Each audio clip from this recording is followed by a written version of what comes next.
All right, so I'm going to do a quick preview of Chapter 3 in your communication textbook. This chapter is called Communication and Personal Identity. So the whole chapter is about self and this process of developing ourself as we communicate. We're not born with this concept. It is developed over time, but it does begin developing even as a baby. And so your chapter begins talking about the particular others, those people that are significant in your life, family members, mothers, fathers, those people that help give you your sense of self and develop that as a young child. And there's 3 ways that your book talks about that your particular others help shape your sense of self. The first one is direct definition. The labels that people give us as a child. For my daughters, I say good girl, or my son, I say good boy, and I'm labeling them. I'm giving a direct definition to their sense of self. The second way is an identity script, and these rules that we are taught to follow and rules that we're taught to live by as we determine who we are. It's not until we get older that we're even aware of this process and this way of creating ourselves, and that we feel empowered to change them. And as I am a parent, I am super aware of how I am instrumental and influential in developing my children's sense of self through the use of identity scripts. The third way that particular others can shape our sense of self is through the attachment styles, the way of parenting, your parenting pattern. And your book labels 4 different kinds, from secure to dismissive, anxious and ambivalent to actually fearful. Super important. As you read through that part of the chapter, go ahead and think back to your own experience and try to define and discover what attachment styles your parents used. And then, of course, as we get older, we start to realize that there are ego boundaries.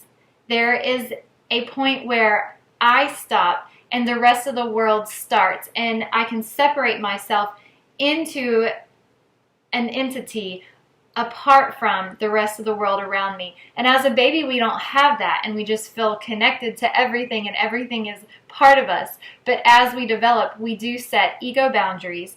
And then the next step, I guess, or part of defining ourselves is social comparison, and that happens a lot when we get to elementary school and we see friends around us and peers, and we start to just compare ourselves with those that we see and measure ourselves by them. And we start to seek reflected appraisal, and we start to realize and view ourselves in light of what others think about us.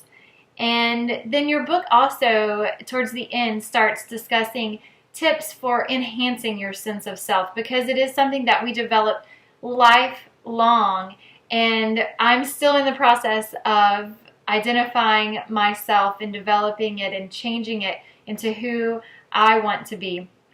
And so one step is to be aware of the perspective of the generalized other, and the generalized other, that is our culture. And the book really goes into the specifics of the Western culture and how the Western culture has specific categories that it focuses on. And I'm sure you'll agree, and you're probably already aware of that. And then as a second step, be cautious when you start to compare yourself in the social media world and with online identities that you see, because the social media world is not always reality, and we'll be discussing that in our discussion board this week, so I am excited to hear your perspective on that. Third, be careful about self-disclosure. It can be helpful in accepting yourself, but be careful who you self-disclose to, and make sure that it is a person that you trust and a person that you want to grow closer in your interpersonal communication. And finally, don't engage in self-sabotage.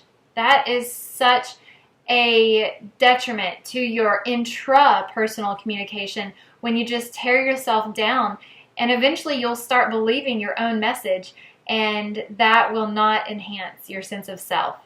I hope you enjoy this chapter, It is a very nice chapter to reflect on how you were raised and how you are becoming the self that you are today. And so I'm sure that you'll enjoy the reading and focus in on those key concept terms. I've gone over several of them quickly, but use those as you work on your case study video and as you start to analyze your speeches this week.